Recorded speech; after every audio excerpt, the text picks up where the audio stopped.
Good good morning students. हम पढ़ रहे हैं कक्षा 11 की पाठ्य पुस्तक आरो है, जिसमें पढ़ रहे हैं पाठ संख्या 8 जामुन का पेड़, जिसमें से हम आधा चैप्टर पढ़ चुके हैं, जिसमें अपन देख चुके हैं कि किस प्रकार से एक व्यक्ति को बचाने के लिए जो फाइल है वो एक विभाग से दूसरी विभाग पर थोपी जाती है अलग अलग जगह। अब है पेज नंबर 160 पर, जहां हम देखते हैं कि पता चलता है कि जो दबा हुआ आदमी है वो कहाँ का मिलता है, एक कवि मिलता है। इसलिए ये जो फाइल है वो एग्रीकल्चर डिपार्टमेंट के पास से कल्चर विभाग के पास भेजी जा रही है। तो अब अपन देखते हैं, फाइल कल्चर डिपार्टमेंट के अनेक विभागों से गुजरती हुई साहित्य अकादमी के सेक्रेटरीट के पास पहुंची। बेचारा सेक्रेटरी उस समय अपनी गाड़ी में सवार होकर सेक्रेटरीट पहुंचा और दबे हुए आदमी से इंटरव्यू लेने लगा। तुम कवि हो? उसने पूछा। जी हाँ, दबे हुए आदमी ने जवाब दिया। किस उपनाम से शोभित हो, यानी आपका उपनाम क्या है? तो उसने क्या जवाब दिया? ओस।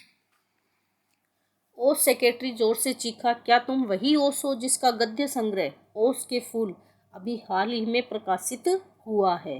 दबे हुए कवि ने हुंकार में सिर हिलाया। कहा, तुम हमारी अकादमी के मेंबर हो? सेक्रेटरी ने पूछा। नहीं।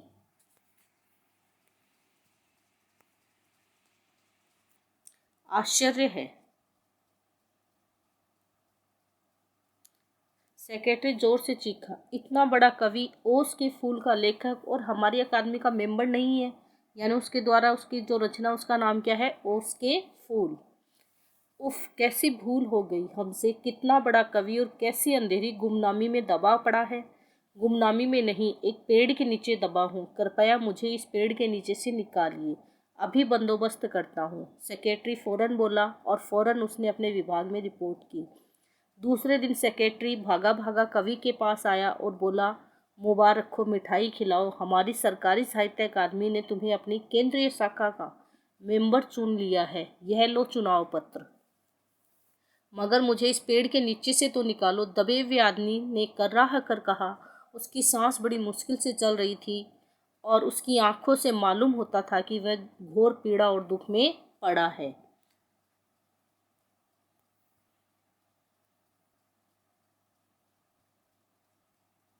यह हम नहीं कह सकते, सेक्रेटरी ने कहा, और जो हम कह सकते थे वह हमने कर दिया है।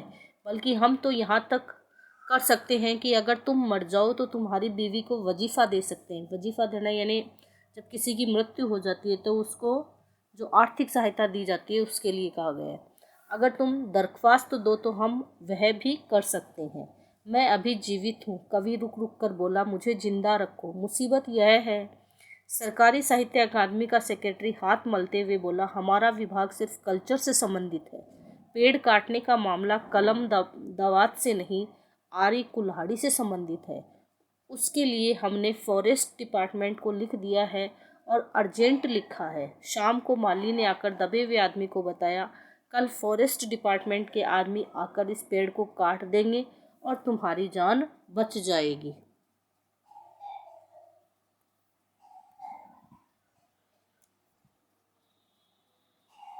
माली बहुत खुश था। दबे हुए आदमी का स्वास्थ्य जवाब दे रहा था, मगर वह किसी न किसी तरह अपने जीवन के लिए लड़े जा रहा था। कल सवेरे तक किसी न किसी तरह उसे जीवित रहना है।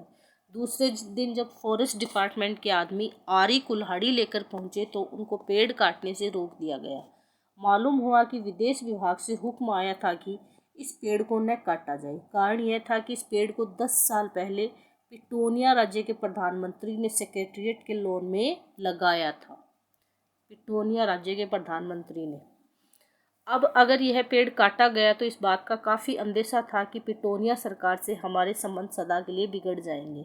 मगर एक आदमी की जान का सवाल है, एक क्लर्क चिल्लाया। दूसरी ओर 2 राज्यों के संबंधों का सवाल है, दूसरे क्लर्क ने पहले क्लर्क को समझाया। और यह भी तो समझो कि पिटोनिया सरकार हमारे राज्य को कितनी सहायता देती है। क्या हम उनकी मित्रता की खातिर एक आदमी के जीवन का भी बलिदान नहीं कर सकते हैं?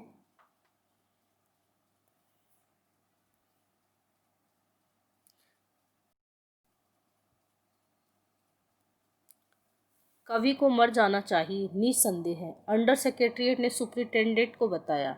आज सवेरे प्रधानमंत्री दौरे से वापस आ गए हैं। आज 4 बजे विदेश विभाग इस पेड़ की फाइल उनके सामने पेश करेगा। जो वो फैसला देंगे वही सबको स्वीकार होगा। शाम के 5 बजे स्वयं सुपरिटेंडेंट कवि की फाइल लेकर उसके पास आया। सुनते हो? आते ही वह खुशी से फाइल को हिलाते हुए चिल्लाया, प्रधानमंत्री ने इस पेड़ को काटने का हुक्म दे दिया है और इस घटना की सारी अंतर्राष्ट्रीय जिम्मेदारी अपने सिर ले ली है। कल यह पेड़ काट दिया जाएगा और तुम इस संकट से छुटकारा हासिल कर लोगे। सुनते हो? आज तुम्हारी फाइल पूर्ण हो गई है।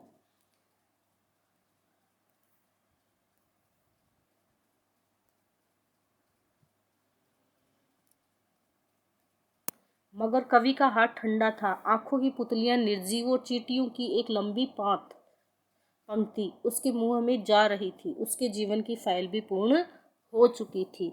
इस प्रकार से अपन ने देखा है कि जामुन का पेड़ के माध्यम से यहाँ हमारे लेखक जो हैं उन्होंने हमारी जो सरकारी हमारे जो सरकारी कार्यालय हैं उनमें की जाने वाली जो कार्यवाही है, कार्य है, वो किस प्रकार से एक दूसरे पर थोपे जाते हैं, आगे से आगे उनको बढ़ाया जाता है, किसी व्यक्ति को महत्व नहीं दिया जाता है। तो इस प्रकार से इसमें दिखाया गया कि एक पेड़ को महत्व दिया गया, काम को आगे से आगे बढ़ाया गया, बल्कि एक मनुष्य की जान को बचाने के लिए उन्होंने तुरंत कार्य नहीं किया। अब है इसके प्रश्नोत्तर पाठ के साथ।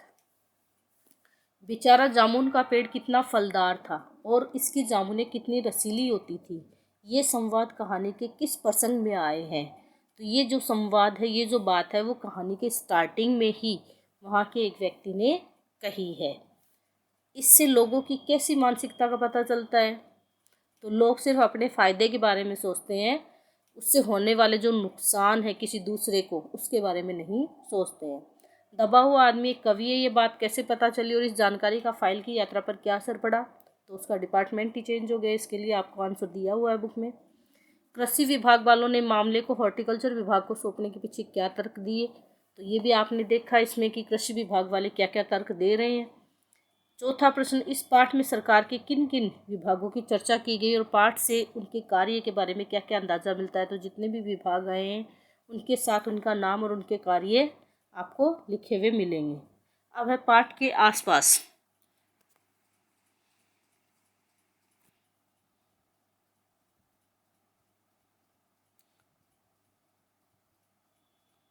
तो ये चारों क्वेश्चन जो हैं इनके आंसर जो है आपको बुक में पूरी तरह से मिलेंगे और आप इनको अपनी नोटबुक में कर लेना। पाठ के आसपास कहानी में 2 प्रसंग ऐसे हैं जहाँ लोग पेड़ के नीचे दबे आदमी को निकालने के लिए कटिबद्ध होते हैं।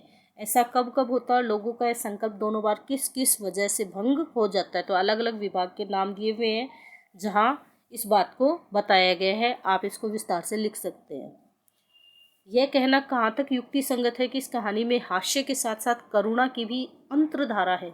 अपने उत्तर के पक्ष में तर्क दीजिए। तो इसमें अपन ने देखा है कि किस तरीके से हास्य किया गया है कि एक व्यक्ति की जान ना बचा करके बल्कि उस बात को आगे से आगे बढ़ाया गया, जबकि जो व्यक्ति उस पेड़ के नीचे दबा हुआ है उसे कितनी पीड़ा हो रही होगी, कितनी उसे देख करके हमारे मन में दया आ रही होगी, करुणा आ रही होगी, उसके बारे में इसमें बताया है। यदि आप माली की जगह पर होते तो हुकूमत के फैसले का इंतज़ार करते या नहीं? अगर हाँ तो क्यों नहीं, तो क्यों नहीं? तो ये आप अपनी कल्पना के आधार पर लिखेंगे कि आप इस उत्तर में क्या लिखना चाहेंगे। तो इस प्रकार से इस चैप्टर के ये प्रश्न उत्तर हैं जो कि आपको करने हैं।